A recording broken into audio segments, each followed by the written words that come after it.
வட்டம் காளாப்பூரில் உழவர் திருநாளை முன்னிட்டு சங்கத்தமிழ் மன்றம் நடத்துகிற முதலாம் ஆண்டு விழாவிற்கு வருகை தந்திருக்கிற ஆன்றோர்களே சான்றோர்களே, இந்த மிக சிறப்பான விழாவை ஏற்பாடு செய்து நடத்தி கொண்டிருக்கிற நல் உள்ளங்களான ஐயா திரு சுப பார்த்திபன் அம்பலக்காரர் அவர்களே, திரு ராஜேஷ் அவர்களே, இந்த விழாவில் நாங்கள் கலந்து கொள்வதற்காக பல நாட்களாக எங்களோடு தொலைபேசியில் பேசி நாங்கள் வந்ததிலிருந்து இந்த மேடைக்கு வருவது வரைக்கும் உபசரித்துக் கொண்டிருக்கிற அன்பு சகோதரர் திரு தேசிகன் அவர்களே, திரு ராம்குமார் அவர்களே, திரு விஜய் அவர்களே, திரு சேவக பெருமாள் அவர்களே, திரு ராம சண்முகநாதன் அவர்களே, திரு ARK நாகராஜ் அவர்களே, திரு ஐயப்பன் அவர்களே, திரு மா சுரேஷ் அவர்களே, திருமதி சாந்தி அவர்களே, சிங்கம்புணரியிலிருந்து எங்களுக்காகவே இந்த விழாவிற்கு வருகை தந்திருக்கிற என்னுடைய உடன்பிறவா சகோதரர் அண்ணன் திரு மணிமாறன் அவர்களே,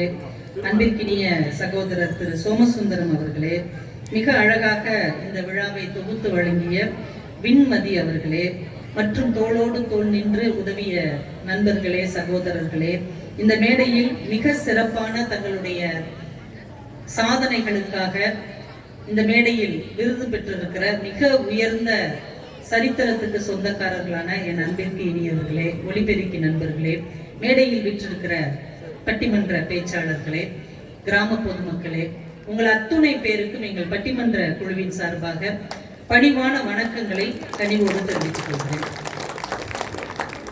இன்னைக்கு காணும் பொங்கல். பொதுவா உறவினர்களை எல்லாம் உற்றார்களை எல்லாம் நாம போய் காணுகிற ஒரு பொங்கல். ஆனால் காளாப்பூரில் காண்பவர்களை எல்லாம் உறவினர்களாக மாற்றுகிற ஒரு பொங்கலாக இன்றைக்கு நீங்கள் அதை மாற்றி இருக்கிறீர்கள். காளாப்பூர் அப்படிங்கிற இந்த பேருக்கு பின்னால என்ன இருக்கு அப்படின்னு நாங்க சாந்தி மேடத்தோட பேசும்போது அவங்க செவி வழியாக கேள்விப்பட்ட ஒரு விஷயத்தை சொன்னார்கள். பல்லாயிரக்கணக்கு ஆண்டுகளுக்கு முன்னாடி வள்ளுவர் இந்த வழியா வந்திருக்கிறார். ஒரு செவி வழி செய்திதான். அப்ப மற்ற ஊர்களை கடந்து வரும்போது ஏதாவது ஒரு உதவி கேட்டா யாரும் பெருசா அவரை கண்டுக்கலையா. ஆனா இந்த பகுதிக்குள்ள நுழையும் போது நிறைய இளைஞர்கள் கூடி நின்று அவருக்கு ஒரு ஆதரவும் உபசரிப்பும் செய்திருக்கிறார்கள். இவ்வளவு இளைஞர்கள் இந்த ஊர்ல இருக்கிறாங்களான்னு ரொம்ப ஆச்சரியப்பட்டு காளைகளால் நிறைந்த காளை மாநகர் இந்த ஊர் என்று வள்ளுவ பெருந்தகையே சொன்னதாக ஒரு செவி வழி செய்தியை அவர் சொன்னார். அந்த செய்தி உண்மையா இல்லையா அப்படிங்கிறது தெரியல.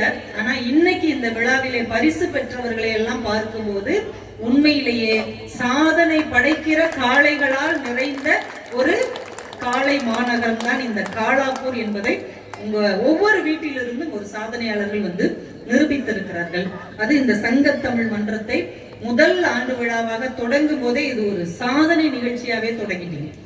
ஏன்னா அது செயல்பட்டு ஜெயிக்கிறதுக்கு முன்னாடி அது வெற்றி பெற்ற ஒரு நிகழ்வு தான். ஏன்னா வெற்றி பெற்றவர்களாகவே நிரம்பி இருக்கிற ஒரு அரங்கம். நான் இப்படி உண்மையிலே எந்த முறையும் நான் பார்த்ததில்லை.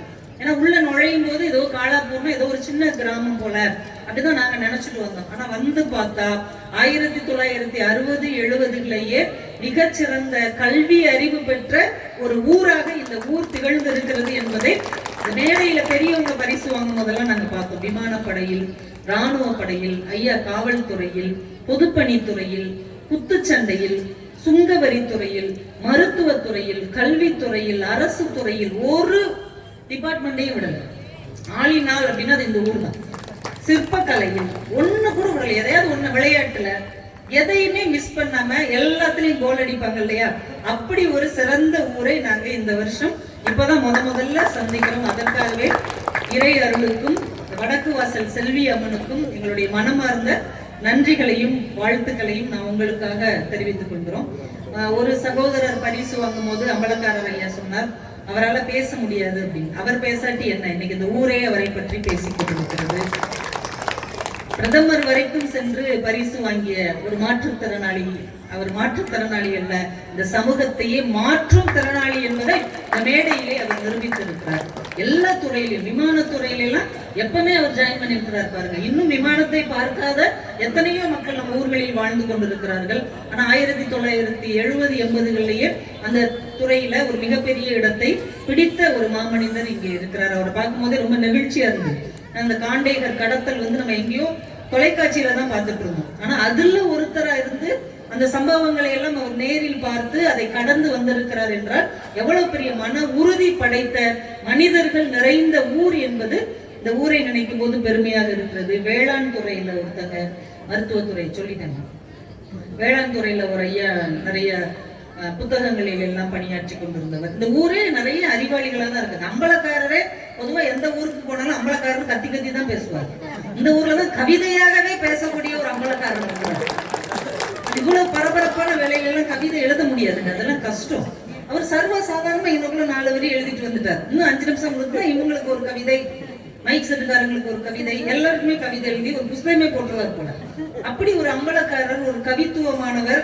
அவர் இங்க ஒரு விருது வாங்கிட்டு போயிட்டார் பாருங்க. அவர் வீட்டுல இருந்து ஒரு பிள்ளை சாதிச்சு விருது வாங்கி இருக்கிறாங்க. உண்மையிலே அவருக்கும் ஒரு பெரிய வாழ்த்துக்கள். சகோதரர் தேசிகன் அவர்களுக்கு விடாம பேசிக்கிட்டே இருப்பார். எத்தனை மணிக்கு வர்றீங்க, எங்க வர்றீங்க, சாப்பாடு என்ன வேணும். உண்மையிலே கூட பிறந்த அன்னைக்கு கூட நம்ம அப்படி கேட்டுக்க மாட்டாங்க. அந்த அளவுக்கு ஒரு பாசம் நிறைந்த மனிதர் அவர். அவருக்கு இந்த நேரத்துல நன்றி. சிங்கமுனரியில தான் முத அண்ணன் மணிமாறன் அவர்கள் எங்களை அறிமுகப்படுத்தினார். திருமாறன், சாரிண்ணா, நான் உங்க பேரை மணிமாறன்னே பதிஞ்சு வச்சிருக்கேன். மாறன் தான் சொல்லுவோம், திருமாறன் அண்ணா. அதனால திருமாறன் அண்ணா அவர்களுக்கும் சோமசுந்தரம் அவர்களுக்கும் நாங்க முதல்ல உள்ள வரும்போது இந்த நாற்காலிகள் எல்லாம் வெறும் காலி நாற்காலிகளாக இருந்தது. என்னடா இன்னைக்கு செய்ய போறோம், நமக்கு வந்து சோதனை அப்படின்னு சொல்லி ரொம்ப வேதனையோட தான் உள்ள வந்தோம். ஆனா காலாப்பூரை நம்பி வந்த யாரும் ஏமாறவே மாட்டார்கள் என்று ஒரு நாற்காலி கூட காலியாக இல்லாத அளவுக்கு நிரம்பி இருக்கிறீர்கள். இன்னும் வர இருக்கிற அத்தனை பேருக்குமே சந்தோஷம். பாருங்க, நான் தான் இவ்வளவு நேரம் கேட்டுட்டு இருந்தேன், சுக்கு காஃபி இருந்தா கொடுங்க, ரொம்ப குளிருது அப்படின்னு. ஆனா எல்லாருக்கும் கிடைச்சது. இதுதான் இந்த உலகமே அப்படிதான் இருக்கும். உழைக்கிறது ஒருத்தர், உட்காந்து சாப்பிடுறது ஒருத்தர். இதுதான் நம்ம உலக வழக்கம். இங்கே அதான் நடந்துட்டு இருக்கு. பரவாயில்ல, இருந்தாலும் நம்ம அண்ணன் தம்பிகள் சந்தோஷமா இருக்கட்டும். இந்த சங்கத்தமிழ் மன்றத்தின் 1ஆம் ஆண்டிலேயே ஒரு பட்டிமன்றத்தை வைக்க வேண்டும் என்று நினைத்ததற்காகவே உங்க சங்கத்தை சேர்ந்த அத்தனை பேருக்கும் ஒரு பெரிய பாராட்டு. ஏன்னா ஒரு ஆடலும் பாடலும் வச்சிருக்கலாம், ஒரு இசை கச்சேரி வச்சிருக்கலாம், ஆனால் பட்டிமன்றம் வைக்கணும்னு நீங்க நினைச்சீங்க பாருங்க, உங்களுடைய உயர்ந்த சிந்தனை அங்கேதான் இருக்கிறது. ஏன்னா எத்தனையோ கலைகள் இந்த தமிழ் மண்ணில் தோன்றி வளர்ந்து காணாமல் போயிருக்கிறது. ஆனால் 2000 வருடங்களாக தமிழின் தொடர்ச்சியாக இன்றைக்கும் வாழ்ந்து கொண்டிருக்கிற ஒரே கலை வடிவம் பட்டிமன்றம் மட்டும்தான். எந்த மொழியிலுமே பட்டிமன்றம் கிடையாது. நீங்க நல்லா கைத்தட்டலாம். நீங்க எல்லா தொலைக்காட்சியும் பாருங்க, எல்லா தொலைக்காட்சியிலும் பிக் பாஸ் வரும், சூப்பர் சிங்கர் வரும், நடன நிகழ்ச்சி வரும். ஆனா தமிழை தவிர வேற எந்த மொழியிலுமே பட்டிமன்றம் என்கின்ற அமைப்பை நீங்க பார்க்கவே முடியாது. ஏன்னா ஒருத்தன் கேள்வி கேட்டா இன்னொருத்தன் பதில் சொல்லக்கூடிய ஒரு ஆரோக்கியமான கருத்து சுதந்திரம் 2000 வருஷத்துக்கு மேலேயே நம்ம தமிழ் மக்களுக்கு மட்டும்தான் இருந்திருக்கிறது என்பதற்கு ஒரு பெரிய அடையாளம் தான் இந்த பட்டிமன்றம் என்கின்ற ஒரு வடிவம். மணிமேகலையில 2000 வருஷத்துக்கு முன்னாடியே எழுதுறாங்க, பாங்கறிந்து பட்டிமண்டபம் ஏறுமின் நன்றி.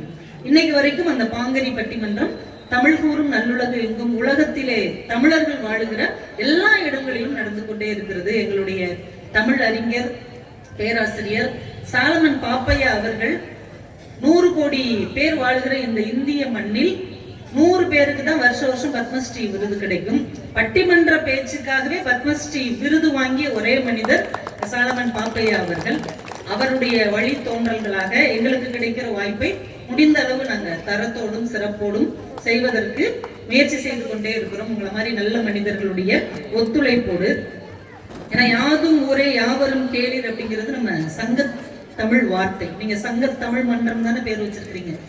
ஒரு விஷயம் நீங்க ஞாபகம் வச்சுக்கோங்க, இந்த தமிழுக்கு மட்டும் ஒரு பெரிய ஆச்சரியமான அதிசயம் என்ன அப்படின்னா, உலகத்தில் உள்ள எல்லா பொருளுக்கும் தோற்றம் அப்படின்னு ஒண்ணு உண்டு, மறைவும் கண்டிப்பா உண்டு. இந்த மைக்கு எப்போ மேனுஃபேக்சர் பண்ணது அப்படின்னு ஒரு டேட் இருக்கு. இது மறைஞ்சு போயிருந்து நான் சொல்லல, நான் ஒரு பதற தோற்றம்னா மறைஞ்சு போயிருக்கு. மனிதர்களுக்குமே ஒரு டேட் ஆஃப் பர்த் இருக்கும், கண்டிப்பா ஒரு மறைவு இருக்கும். எல்லா பொருட்களுக்குமே தோற்றம் அப்படின்னு ஒண்ணு இருக்கும். ஆனா இந்த மொழி என்னைக்கு தோன்றுச்சு அப்படின்னு யாருக்குமே தெரியல. யாராவது சொல்ல முடியுமா இத்தனாம் தேதி இத்தனாவது வருஷம் இந்த கிழமை தமிழ் என்கின்ற ஒரு மொழி தோன்றியது என்று யாராலையும் கண்டுபிடிக்கவே முடியல. புறப்பொருள் வெண்பா மாலை அப்படின்ற ஒரு நூல் சொன்னது. எப்ப தோன்றி இருக்கும் தெரியுமா? கல் தோன்றி மண் தோன்றா காலத்தே முன் தோன்றிய மூத்த குடி தமிழ் குடி அப்படின்னா, இந்த கல்லும் மண்ணும் தோன்றதுக்கு முன்னாடியே ஒரு மக்கள் வாழ்ந்திருக்காங்க, அவங்க தமிழ் மக்கள். அப்ப அதுக்கு முன்னாடி இந்த மொழி தோன்றுறதுக்குள்ள நமக்கு பதட்டமா இருக்கு. சரி பாரதிட்ட கேட்போம், அவர் தான் நமக்கு கொஞ்சம் நெருக்கமானவர். பாரதி, நீ சொல்லு, இந்த மொழி எப்ப தோன்றுச்சு? அவர் சொன்னார், தொன்று நிகழ்ந்தது அனைத்தும் உணர்ந்திடும் சூழ்களை வாணர்களும் இவள் என்று பிறந்தவள் என்று உணர முடியாத இயல்பினலாம் எங்கள் தாய் அப்படின்னார். 3 காலத்தையும் உட்கார்ந்து கணக்கு போட்டு சொல்லக்கூடிய அறிஞர்கள் கூட இந்த தமிழ் மொழி என்றைக்கு தோன்றியதுன்னு சொல்லவே முடியாதுப்பா, அந்த அளவுக்கு தொன்மை உடையது. பாரதிதாசன் கேட்டோம், நீ கொஞ்சம் எளிமைப்படுத்தி சொல்ல. அவர் எங்களை ரொம்ப குழப்பி விட்டார். ஆனா அவர் சொன்னார், இந்த மொழி எப்ப தோன்றுச்சுன்னு கரெக்டா சொல்லல, இந்த மொழியோட சேர்ந்து யாரெல்லாம் தோன்றுனாங்கன்னு சொல்றேன், அதை வச்சு கண்டுபிடிச்சுக்கோங்க. சரி சொல்லு பாரதிதாசன் அவர்கிட்ட கேட்டதுக்கு அவர் சொன்னார், திங்களோடும் செழும்பருதி தன்னோடும் விண்ணோடும் உடுக்களோடும் மங்குள் கடல் இவற்றோடும் பிறந்த தமிழோடு பிறந்தோம் நாங்கள். இந்த சூரியன் எப்ப தோணுச்சு? இந்த நிலா எப்ப தோணுச்சு? இந்த கடல், அலைகள், நட்சத்திரம் இதெல்லாம் எப்ப தோன்றியதோ அப்போது தமிழர்களாகிய நாங்கள் தோன்றினோம், எங்களோடு தமிழ் தோன்றியது. என்னங்க வார்த்தை! இந்த மொழி எப்படி தோன்றுனதுங்கிறதுக்கு எப்படி எல்லாம் ஒரு வரைவிலக்கணம் கொடுத்திருக்காங்க பாருங்க. உண்மையிலே நம்ம தமிழர்களாக பிறக்க வேண்டும் என்று யாரும் தவம் இருக்கல, யாரும் வரம் வாங்கி வரல. அது ஒரு தற்செயலாக அமைந்த ஒரு நிகழ்வு தான். தமிழ்நாட்டுல பிறந்ததுனால நம்ம தமிழர்கள் ஆயிட்டோம். யாராவது தவம் இருந்தோமா, வரம் வாங்கணுமா? ஆனால் நம்ம தமிழ்நாட்டில் தமிழர்களாக பிறந்ததற்காகவே காலம் முழுக்க கர்வப்படலாம். அப்படி ஒரு பெருமை மிக்க மொழி நம்முடைய மொழி. இந்த நாட்டுடைய தந்தை அப்படின்னா நம்ம யாரும் சொல்லுவோம்? தேச தந்தை மகாத்மா காந்தியை தான் சொல்லுவோம். மகாத்மா காந்திக்கே கிடைக்காத ஒரு வாய்ப்பு உங்களுக்கும் எனக்கும் கிடைத்திருக்கிறது. எவ்வளவு பெரிய ஆச்சரியம்! தேச தந்தை எத்தனை கோடி மக்களை ஒன்று சேர்த்து 200 ஆண்டுகளாக இங்கே கோலோச்சு கொண்டிருந்த பிரிட்டிஷ் ஏகாதிபத்தியத்தை வன்முறையே கையில் எடுக்காமல் அகிம்சை ஆயுதமாக கொண்டு வெற்றி அடைந்த ஒரு மாபெரும் மகான் காந்தி. அவருக்கு கிடைக்காத வாய்ப்பு நமக்கு கிடைச்சிருக்கு. எவ்வளவு பெரிய ஆச்சரியம்! நம்ம குற்றாலம் பக்கத்துல, எங்க ராஜபாளையத்தை தாண்டி தான் போகணும் குற்றாலத்துக்கு. அங்க வட்டத்தொட்டின்னு ஒரு அமைப்பு தென்காசிக்கு பக்கத்துல வச்சு டி.கே. சிதம்பரம் முதலியார், டி.கே.சின்னு சொல்லக்கூடிய ரசிகமணி அவர்கள் கம்பராமாயணத்துக்கு பார்த்து பார்த்து பார்த்து நுட்பம் எழுதுவார். அதை பத்தி உட்கார்ந்து எல்லாரோடையும் கலந்து பேசுவார். ஒரு முறை ராஜாஜி அவர்களையும் காந்தியையும் சந்திக்கக்கூடிய வாய்ப்பு கிடைச்ச போது டி.கே.சி. கம்பராமாயணத்துல இருக்கிற சில நுட்பங்களை சொல்லி பேசுறாரு. அதை ராஜாஜி அப்படியே வாங்கி டிரான்ஸ்பர் பண்ணி காந்தி கிட்ட சொல்றாரு. காந்திக்கு கேட்க கேட்க ஆச்சரியமா இருக்கு. ஏன்னா அவருடைய தாய்மொழியிலும் அவர் ராமாயணம் படிச்சிருக்கிறார், வேற ஒரு மொழியிலையும் படிச்சிருக்கிறார். ஆனா கம்பன் சொன்ன மாதிரி இவ்வளவு நுட்பத்தோட இவ்வளவு அழகான பொருளோட அவர் எங்கேயுமே ராமாயணம் கேட்டதில்லை. இப்ப அவர் டி.கே.சி. கேட்கிறார், யாரு? காந்தி. மிஸ்டர் டி.கே.சி., நீங்க இப்ப பொருள் சொன்னீங்கல்ல, இதே மாதிரி நான் கம்பராமாயணத்தை நானே படிச்சு நானே உணர்ந்து நானே பொருள் சொல்லணும்னா என்ன செய்யணும்? நம்மளா இருந்தா என்ன செய்யணும்? எங்க வீட்டுக்கு வாங்க, ஒரு 3 மாசம் தங்குங்க, நான் உங்களுக்கு டியூஷன் சொல்லி தர்றேன். இப்பதானே சொல்லியிருப்போம். காந்தியே கேட்கிறாரு. ஆனா டி.கே.சி. ஒரே ஒரு பதில் தான் சொன்னார். கம்பராமாயணத்தை தமிழிலே படித்து பொருள் உணர்ந்து மற்றவர்களுக்கு சொல்ல வேண்டும் என்றால் இந்த ஜென்மத்தில் முடியாது. நீங்கள் அடுத்த பிறவியில் தமிழ்நாட்டில் தமிழனாக பிறந்தால் மட்டும்தான் அது சாத்தியம் என்று சொன்னார். மகாத்மா காந்திக்கே கிடைக்காத ஒரு வாய்ப்பு உங்களுக்கும் எனக்கும் கிடைத்திருக்கிறது என்றால் இந்த தமிழ் நம்ம எவ்வளவு பெரிய உயரத்தில் வைத்திருக்கிறது என்பதற்காகவே நம்ம காலம் முழுக்க கர்வப்படலாம். சங்க தமிழ்ல ரொம்பவே போக வேணாங்க. ஒரே ஒரு வார்த்தை, கணியன் பூங்குன்றனார்னு ஒருத்தர், யாதும் ஊரே யாவரும் கேள்வி, ஒரே வார்த்தை தான் எழுதுறாங்க. காலகாலமா தமிழர்களுடைய அடையாளமா இன்னைக்கு அந்த வார்த்தை தான். ஐக்கிய நாடுகள் சபைன்னு ஐநா சபையை நம்ம சொல்லுவோம். 193 நாடுகள் அதுல உறுப்பினரா இருக்காங்க. 193 நாடுகள்னா ஒரே நாட்டிலேயே எத்தனை மொழிகள் பேசப்படுது?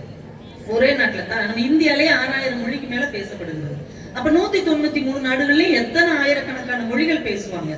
இத்தனை ஆயிரக்கணக்கான மொழிகள் பேசக்கூடிய மக்களால் நிறைந்த ஐக்கிய நாடுகள் சபை முகப்பு வாசலில் யாதும் ஊரே யாவரும் கேளீர் என்கின்ற நம்முடைய சங்கத்தமிழ் வாக்கியம் எழுதப்பட்டிருக்கிறது என்றால் எவ்வளவு பெரிய பெருமை.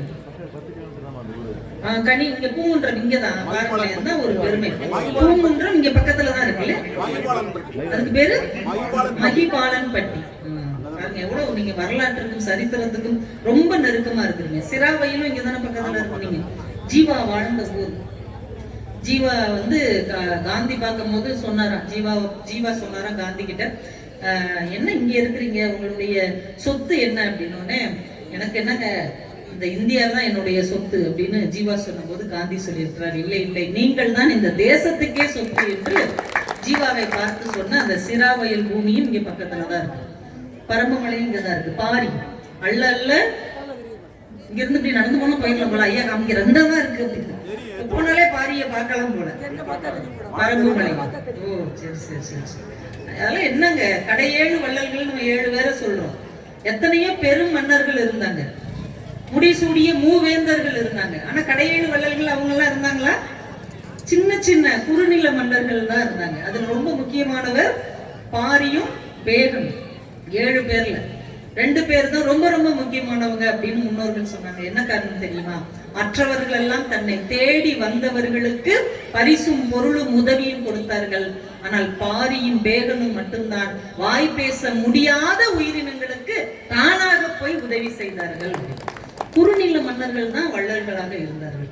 இது நமக்கு என்ன சொல்லுது தெரியுமா? பணம் இருக்குது அவன் செய்வான் அப்படின்லாம் சொல்லுவோம். பணம் இருக்கிறவங்க யாரும் உதவி செய்ய மாட்டார்கள்.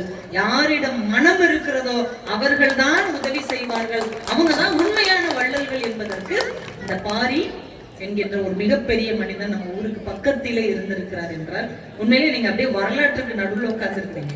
ரொம்ப சிலிர்ப்பா இருக்குது. இந்த பணியை தாண்டி எங்கள் இதயமெல்லாம் சிலிர்க்கிறது என்றால் அப்படி ஒரு அழகான வாய்ப்பை நீங்கள் எங்களுக்கு கொடுத்திருக்கிறீர்கள். ஒரு நல்ல தலைப்பை அண்ணன் கொடுத்தாங்க. நாங்க கிராமம் தானே, வழக்கமா உள்ள ஆண்களா பெண்களா அந்த மாதிரி ஏதோ தலைப்பு தான் நான் கொடுத்தேன். அவர் இந்த தலைப்பெல்லாம் வேண்டாங்க, எங்க ஊரை நீங்க மத்த ஊர் மாதிரி நினைக்காதீங்க, ரொம்ப அறிவில் சிறந்த மக்கள், சிந்தனை நிறைந்த மக்கள், இளைஞர்கள், அடுத்த தலைமுறை இன்னும் உயரத்துக்கு வர வேண்டும், அப்படி ஒரு தலைப்பு கொடுங்கன்னு கேட்டதுனால நல்ல இளைஞர்களை உருவாக்குவது நாடா வீடா என்கின்ற ஒரு தலைப்பை இந்த மன்றம் கையில் எடுத்திருக்கிறது. நல்ல தலைப்பு தானங்க, உங்க ஆட்கள் தான் தேர்ந்தெடுத்த ஒரு தலைப்பு.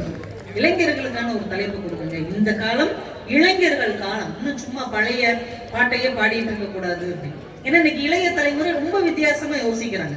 ஒரு நாள் நான் ஒரு கோவில்ல ஆன்மீக சொற்பொழிவு பேச போயிருந்தேன். நிறைய பசங்க முன்னாடி உட்கார்ந்துருந்தாங்க. டக்குன்னு ஆரம்பிச்சேன், இறைவன் மிக பெரியவன் அப்படின்னு. ஒரு பையன் என்கிட்ட கேட்டான், என்ன ஒரு 400 கிலோ இருப்பானா அப்படின்னு. பயமா இருக்கு. எதையுமே இந்த காலத்து பசங்க கிட்ட பேச முடியல. எல்லா தத்துவத்தையுமே அவன் உடைச்சிடறான். அவங்களுக்கு எல்லாமே கேலி, கிண்டல், கலாய்த்தல். இந்த ஒரு வார்த்தையெல்லாம் கண்டுபிடிக்கவே முடியல. கலாய்க்கிறது அப்படின்னு ஒரு புதிய ட்ரெண்ட் வச்சிருக்கிறாங்க. ஆமா, உருட்டுறது நல்ல தரமான உருட்டு அப்படிங்கிறாங்க. முன்னாடி எல்லாம் கிரிஞ்சு, பூமர், ஏதாவது அறிவுரை சொன்னா வந்துட்டாங்க, ஐயா பூமர் ஆண்டி அப்படிங்கிறாங்க. பயமா இருக்கு. அந்த பசங்க கிட்ட என்ன பேசுறதுக்குமே பயமா இருக்கு. அவனுடைய சிந்தனை ரொம்ப வேற மாதிரி இருக்கு. நம்ம வாழ்க்கையின் தத்துவார்த்தம்னு பாக்குறதெல்லாம் அவன் ரொம்ப சாதாரணமா பார்த்துட்டு போயிடுறான். வாழ்க்கை என்றால் என்ன அப்படின்னு நம்ம முந்தின தலைமுறைகிட்ட கேட்டா என்னங்க சொல்லுவாங்க? வாழ்க்கைனாமா அப்படின்னு ஆரம்பிச்சு 1.5 மணி நேரம் பேசுவாங்க வாழ்க்கையை பத்தி. அப்பயே நமக்கு ஒன்றும் புரியாதுன்னு வைங்க. திடீர்னு ஒரு தாத்தாட்ட கேட்டேன், வாழ்க்கை எப்படிங்க போறது அப்படின்னு கேட்டேன். அவர் சொன்னார், அதை ஏமா கேட்கிறேன், வாழை இலையில ஊத்துன ரசம் மாதிரி எந்த பக்கம் போகுதுன்னே தெரியாம அது பாட்டுக்கு போகுது அப்படின்னா. பெரிய ஆள்கள் இப்படி சொல்றாங்கன்ட்டு ஓரளவு மிடில் ஏஜ்ல உள்ள ஒரு சகோதரர்கிட்ட கேட்டேன், ஆனா வாழ்க்கை எப்படி ஓடுதுன்னு. என்னத்தமா சொல்றது, பைக் எல்லாம் பெட்ரோல்ல ஓடுது, கார் எல்லாம் டீசல்ல ஓடுது, டிவி எல்லாம் கரண்ட்ல ஓடுது, நம்ம வாழ்க்கையே கடன்ல தான் ஓடுது அப்படின்னா. அவர் வாழ்க்கையை எப்படி பாக்குறாரு? ஒவ்வொருத்தருக்கும் வாழ்க்கை ஒவ்வொரு விதமா இருக்கு. இந்த பட்டிமன்றத்துல உள்ளவங்க ஒரே வார்த்தையில சொல்லுவாங்க, வாழ்க்கைன்னா என்ன தெரியுமா? காலையில கண்ணு முழிச்சா காஃபி, முழிக்கலைன்னா பால். புரிஞ்சவங்க கை தட்டலாம். காலையில கண்ணு முழிச்சோம்னா காஃபி, முழிக்கவே இல்லைன்னா ஊத்திட்டு போயிட்டே இருப்பாங்க. ஊட்டப்படுகிற பாலுக்கும் ஊற்றப்படுகிற பாலுக்கும் இடைப்பட்டதுதான் இந்த வாழ்க்கை. இந்த சின்ன சிறிய வாழ்க்கைக்குள்ள எவ்வளவு குழப்பங்களை நம்மளாம் உருவாக்கிக்கிறோம். ஆனா ஒரு காலேஜ்ல பேச போகும்போது இதே தான் சொன்னேன், வாழ்க்கை எப்படி எல்லாம் இருக்கிறது. ஒரு பொண்ணு சொன்னா, மேம் இப்படி எல்லாம் ரொம்ப கஷ்டப்படுத்தாதீங்க மேம், ரொம்ப ஈஸி. வாழ்க்கைன்னா என்ன தெரியுமா? பிரம்மா ஒரு போஸ்ட் போடுவார், விஷ்ணு அதை லைக் பண்ணுவார், சிவன் அதை டெலீட் பண்ணிடுவார். வாழ்க்கையவே வாட்ஸ்அப் ஸ்டேட்டஸ் லெவலுக்கு கொண்டு வந்துருச்சு. அந்த அளவுக்கு அடுத்த தலைமுறை வேகமா சிந்திக்கிறாங்க, சின்னதா சிந்திக்கிறாங்க, ட்ரெண்டிங்கா சிந்திக்கிறாங்க. அப்ப இப்படிப்பட்ட ஒரு தலைமுறை வெற்றி பெறுவதற்கும் ஜெயிப்பதற்கும் யார் காரணமாக இருக்கிறார்கள்? யார் காரணமாக இருந்தால் இன்னும் இந்த பிள்ளைகள் மேலே மேலே உயர்வார்கள் அப்படிங்கிறதுக்காகத்தான் இன்னைக்கு இப்படி ஒரு அழகான தலைப்பை கொடுத்திருக்கிறார்கள். ரொம்ப அழகா முருகனுடைய படத்தை வச்சிருக்கிறாங்க. ஏன்னா முருகனே ஒரு இளைஞன். நீங்க கடவுள்களே பாருங்களேன், குமரன் அப்படின்னு யூத் அப்படிங்கிற ஒரு பேர் வைத்திருக்கிற ஒரே கடவுள் நம்மளுடைய முருக கடவுள் தான், நம்மளுடைய தமிழ் கடவுள். ஒரு மொழிக்கே ஒரு கடவுள் எங்கேயாவது அமைவாங்களா? நம்ம தமிழ்ல எவ்வளவு ஆச்சரியங்கள் இருப்பாங்க. மொழிக்கே ஒரு தெய்வம் இருக்கிறார். அவருடைய அருள் பெற்றவங்க எல்லாருமே பயங்கரமா பேசுவாங்க. குழந்தைகளுக்கு ஒரு நல்ல தெய்வத்தை நீங்கள் அறிமுகப்படுத்த வேண்டும் என்றால் முருகனை அறிமுகப்படுத்தும். அவங்களுக்கு நேரம் கிடைக்கும் போது முன்னாடியெல்லாம் ராமஜெயம் எழுதணும், ஓம் நம சிவாயன்னு எழுதணும். இப்ப அந்த ஆன்மீகமே நம்ம கிட்ட இருந்து போயிடுச்சு. அடுத்த தலைமுறை குழந்தைகளுக்கு இந்த ஜனவரி, இந்த புத்தாண்டு, இந்த தைத்திருநாளிலிருந்து மறுபடியும் அந்த பழக்கத்தை கொண்டு வருங்க. ஒரு ஒன்பயர் நோட்டோ ஒரு டைரியோ கையில கொடுத்து ஒரு நாளைக்கு ஒரு 5 நிமிஷம் மட்டும் ஓம் முருகா இல்ல சரவண பவ அப்படின்னு முருகனுடைய திருநாமத்தை எழுத சொல்லுங்க. இதை எழுதுறதுனால என்ன நடக்கும் அப்படின்னா, அதை எழுத எழுத அவங்க மனசுக்குள்ள இருக்கிற தீய எண்ணங்கள் வெளியே போய் நல்ல சக்தியும் நல்ல சிந்தனையும் உள்ளவர். முருகனை வழிபாடு செஞ்சவங்க எல்லாருமே மிகப்பெரிய கவிஞர்களாக, மிகப்பெரிய சிந்தனையாளர்களாக மாறி இருக்கிறார்கள். வாரியார் சுவாமி அதுல ரொம்ப முக்கியமானவர். ஏன்னா எங்க சொற்பொழிவு துறை சார்ந்தவர். ஒரு கல்யாண வீட்டுக்கு போயிருக்கிறார். அந்த கல்யாண வீடு ரொம்ப பெரிய ஒரு மனிதருடைய வீடுங்கிறதுனால நிறைய பெரிய பெரிய மனிதர்கள் எல்லாம் வந்திருக்கிறாங்க. மறுநாள் காலையில கல்யாணம், இரவு நேரத்துல எல்லாரும் உட்காந்து பேசிட்டு இருக்கிறாங்க. அப்ப அந்த திருமணத்துக்கு எம்.ஆர். ராதா அவரு வந்திருக்கிறார். அவருக்கு கடவுள் நம்பிக்கையே கிடையாது. வாரியாரை பார்த்த உடனே அவர் ரொம்ப குஷி ஆயிட்டார். நான் சாமி முருகனை கும்பிடுறவர். ஆமா, முருகனுக்கு எத்தனை தலை சாமி? அவன் 6 முகம், அதனால 6 தலை. சரி, 6 முகம் இருக்கு, 6 தலை இருக்கு உங்க முருகனுக்கு. நைட்டு தூங்கும் போது எப்படி பரண்டு கொடுப்பாரு அப்படின்னு இருக்காரு. நம்மகிட்ட கேட்டா நமக்கு டென்ஷன் ஆயிருக்குல்ல, என்ன பார்த்தா கேட்டேன்னு எந்திரிச்சு ஓடிடுவோம். அவர் சிரிச்சுக்கிட்டே, வாரியார் கொஞ்சம் கூட பதட்டமே படலை. இந்த கல்யாண பொண்ணுடைய அம்மா அப்பா வர சொல்லுங்க அப்படின்னா அவங்க 2 பேரும் வந்தாங்க. கல்யாண பொண்ணுடைய அம்மா அப்பா, அவங்க தான் இவங்களை அழைச்சவங்க. என்னப்பா கல்யாண வேலையில எப்படி போகுது? விடிஞ்சா கல்யாணம் பரபரப்பா இருக்கும், எதுக்கு சாமி கொடுத்தீங்க? நீங்க எத்தனை நாள் ஆச்சு தூங்கி அப்படின்னாரு. 10-15 நாள் ஆச்சு நாங்க தூங்கவே இல்லை. பிள்ளையுடைய வாழ்க்கையில நல்லபடியா அமையணும்ல, அங்கிட்டு இங்கிட்டுமா ஓடிக்கிட்டே இருக்கோம். 10 நாள் ஆச்சு, தூக்கமே இல்லை. சிரிச்சுக்கிட்டே வாரியார் சொன்னார், ஒத்த பெண் குழந்தைக்காக இந்த பெற்றோர் 10 நாட்கள் தூங்கவில்லை என்றால் எங்கள் முருகக் கடவுளுடைய இத்தனை தமிழ் பிள்ளைகள் நாங்கள் இருக்கிறோம், இத்தனை பேர் நல்லா வாழணும் என்பதற்காக முருகன் தூங்கவே மாட்டான், அதை பத்தி நீங்க கவலைப்படாதீங்க அப்படின்னா. இப்ப எந்த ஒரு சூழல் நம் முன்னால் வந்தாலும் அதை சமாளிக்கக்கூடிய சொல் நுட்பம் வேணும், புத்தி கூர்மை வேணும். அது முருகப்பெருமான் நமக்கு தரக்கூடிய ஒரு மிகப்பெரிய ஆற்றல். அது இளைய சமுதாயத்துக்கு நிறைய வேணும். இன்னைக்கு நிறைய அவங்க நண்பர்களோட பழகுறாங்க, பேசுறாங்க. ஒரு புது ஆள் வந்தாங்கன்னா ரொம்ப தயங்குறாங்க. யார்கிட்டையுமே பேசுறதுக்கு கேட்டா நான் இன்ட்ரோவர்ட் அப்படிங்கிறாங்க. இன்ட்ரோவர்ட்னா என்னதுங்க? வாயை திறந்து பேசினாலே அது ஒன்றும் இன்ட்ரோவர்ட் கிடையாது. இவன் பேசாம உட்காந்துக்கிட்டு நம்மளாம் இன்ட்ரோவர்ட் அப்படி இருக்குது. எல்லா அறிவும் அவங்களுக்கு இருக்குது. நீங்க அவங்கள நல்லா கவனிச்சு பாருங்களேன். லேப்டாப் வந்து அழகா மடிச்சு வைப்பாங்க. எனக்கே போர்வையை மடிச்சு வச்சிருக்காங்களா? நீங்க அவங்க மொபைலை மட்டும் வாங்கி பாருங்க, கிளீனா தருவாங்க. இப்படி கிளீன் பண்ணிருப்பாங்க. யார்கிட்ட பேசியிருக்காங்க, யார்கிட்ட சேட் பண்ணாங்க, எதை பார்த்தாங்க, எதையுமே உங்களால கண்டுபிடிக்க முடியும். ஆல் கிளீனா இருக்கும், எல்லாத்தையும் கிளியர் பண்ணிடுவாங்க. சாப்பிட்ட தட்டை என்னைக்கா கிளீன் பண்ணிருக்காங்களா? நீங்க வீட்டுல வந்து கரண்ட் பில்லுல இருந்து, மொபைல் சார்ஜ்ல இருந்து, நீங்க இந்த ஊருக்காவது போகணும்னா train ticket, flight ticket, bus ticket எல்லாமே இந்த மொபைல்ல போட்டு கொடுத்துருவாங்க. ஆனா அவங்க ஒரு நாள் ட்ரெயின்லயே பஸ்லயே போகும்போது பக்கத்திலேயே எதுக்கே ஒருத்தர் உட்கார்ந்து இருந்தாருன்னா சிரிக்கவே மாட்டாங்க. இதையே முறைச்சு பார்த்துட்டு அப்படி ஒரு எதுக்கு ஒரு ஆளே இருக்கிற மாதிரி காட்ட மாட்டாங்க. ஹெட்போனை போட்டுட்டு மொபைல், அது எத்தனை மணி நேர பயணமாக இருந்தாலும் ஹெட்போனை போட்டுட்டு மொபைலை கையில் எடுத்தாங்கன்னா சுத்தி என்ன நடக்குன்னே உங்களுக்கு தெரியாது. அப்படி ஒரு தனி வாழ்க்கையில் அவர்கள் வாழ்ந்து கொண்டிருக்கிறார்கள். ஆனால் இந்த இந்திய தேசம், இந்த தமிழ் தேசம் இளைஞர்களை மட்டும்தான் நம்பி இருக்கிறது என்பதை அந்த பிள்ளைகளுக்கு நம்ம சொல்லி புரிய வைக்கிறோம். ஏன்னா ஒவ்வொரு நாடும் ஒவ்வொரு பொருளை கொண்டுதான் ஜெயிக்க முடியும். வெற்றி பெறுவதற்கு கையில ஒரு கருவி வேணும் இல்லைங்க. அமெரிக்கா இன்னைக்கு ஜெயித்து கொண்டிருக்கிறது என்றால் பண பலத்தால் அது ஜெயித்து கொண்டிருக்கிறது. அரபு நாடுகள் பெட்ரோல் வளத்தால் ஜெயித்து கொண்டிருக்கிறது. ஜப்பான் தொழில்நுட்பத்தை நம்பி ஜெயித்து கொண்டிருக்கிறது. இஸ்ரேல் பால் வளத்தால் முன்னேறி கொண்டிருக்கிறது. சுவிட்சர்லாந்து கடிகாரத்தை கையில் எடுத்து வெற்றியை நோக்கி போய் கொண்டிருக்கிறது. ஆஸ்திரேலியா நிலவளத்தால் ஜெயித்து கொண்டிருக்கிறது. சோவியத் ரஷ்யா கூட்டு பண்ணைகளால் வென்று கொண்டிருக்கிறது. இந்தியா மட்டும்தான் இளைஞர்கள் அதிகம் கொண்ட நாடு, இளைஞர்களை நம்பி முன்னேறி கொண்டிருக்கிற ஒரு தேசம். அப்ப இளைஞர்கள் இன்னும் எவ்வளவு ஆற்றலோடு, இன்னும் எவ்வளவு புத்தி கூர்மையோடு, இன்னும் வேகத்தோடு அவங்க செயல்பட வேண்டும் என்பதற்காகத்தான் இந்த அருமையான ஒரு பட்டிமன்றத்தை நம்ம கைகளில் ஒப்படைத்திருக்கிறார்கள். இளமை அப்படிங்கிறது ஒரு சாதாரணமானது இல்லைங்க. நம்ம பிள்ளைங்க நினைக்கிறாங்க இந்த இளமை பருவத்துலதான் பைக் எடுத்துட்டு அப்படியே வீலிங் பண்றது, அந்த இயர்பட்ஸ் வச்சுக்கிட்டு பிடிச்ச பாட்டெல்லாம் கேட்கறது, ரீல்ஸ் எடுக்கிறது, யார்கிட்டயோ பேசுறது. இதற்கான பருவம் இல்லை. இளமை பருவம் தான் வாழ்க்கையின் சிந்தனைகளை, சாதனைகளை, சரித்திரங்களை படைப்பதற்கான அடித்தளம் இந்த இளமை பருவம் தான், டீனேஜ் தான். எல்லாரும் சாதனையாளர்களுடைய வரலாறு நீங்க பின்னோக்கி பாருங்க. குற்றால ஈஸ்வரன் அவ்வளவு பெரிய ஆங்கில கால்வாயை நீந்தியே கடந்த போது அவனுக்கு வயசு வெறும் 11 தான். யாராலையுமே அடக்க முடியாத ஒரு முரட்டு குதிரையை தான் அடக்கி ஆண்ட போது அலெக்சாண்டருக்கு வயது வெறும் 12 தான். லிடியன் நாதஸ்வரம் என்கின்ற அந்த சிறுவன் உலக புகழ் பெற்று விருது வாங்கிய போது, இசையில் சாதித்த போது அவனுக்கு வயது வெறும் 13 தான். கிரிக்கெட் துறையில் தனக்கு மேல் இருக்கிற சீனியர்களை எல்லாம் வென்று தனி ஒருவனாக வைபவ் சூரிய வம்சி நின்ற போது அவனுக்கு வயது வெறும் 14 தான். ஆண்டலின் சீனிவாசன் உலக மக்களை எல்லாம் தன் இசையால் கிரங்கடித்த போது அவருக்கு வயசு வெறும் 15 தான். உலக கோப்பை கிரிக்கெட்டில் கலந்து கொள்வதற்காக இந்திய டீமில் இடம்பெற்ற போது சச்சினுக்கு வயது வெறும் 16 தான். உலக அளவிலேயே அமைதிக்கான நோபல் பரிசை இளம் வயதில் மலாலா பெற்ற போது அவளுக்கு வயது வெறும் 17 தான். உலக சாம்பியன் என்கின்ற செஸ் சாம்பியன் பட்டத்தை இந்தியாவுக்கு குகேஷ் வாங்கி கொடுத்த போது அவனுக்கு வயது வெறும் 18 தான். வெறும் டீனேஜ் தான். கைத்தட்டலாம். நம்ம மண்ணில் இவ்வளவு சாதிச்ச பிள்ளைகள் இருக்கிறார்கள். இந்த வயதுதான் சாதிக்கிற வயது, இந்த வயதுதான் ஜெயிக்கிற வயது, இந்த வயதுதான் வானத்தையே வளைக்கிற வல்லமை கொன்ற ஒரு வயது. இந்த வயதுல யாரை கொண்டு நாம் ஜெயிக்க போகிறோம்? யார் துணைக்கு நின்றால் இந்த பிள்ளைகள் வெற்றி அடைவார்கள் என்கின்ற ஒரு அருமையான கேள்வியை இந்த காளாப்பூர் வைத்திருக்கிறார்கள்.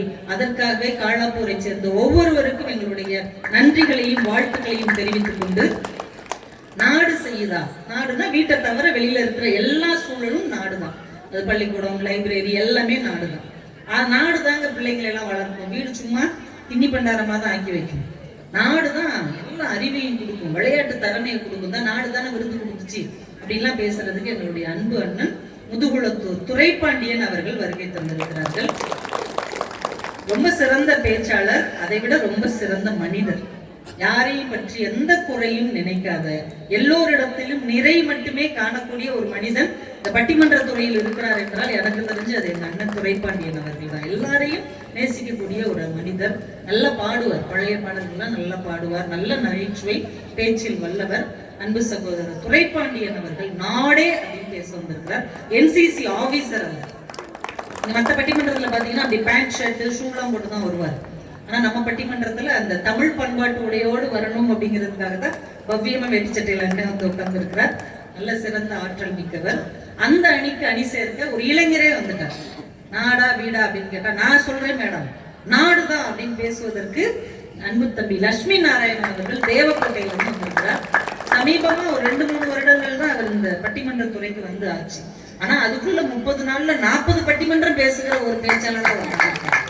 இங்க கல்யாண மாலையெல்லாம் பாத்தீங்கன்னா நம்ம பட்டிமன்ற ராஜா சார் அவர்களோட, பாரதி பாஸ்கர் மேடம் கூட எல்லாம் பேசக்கூடிய ஒரு பெரிய இடத்தை பிடித்திருக்கிற அன்பு தம்பி.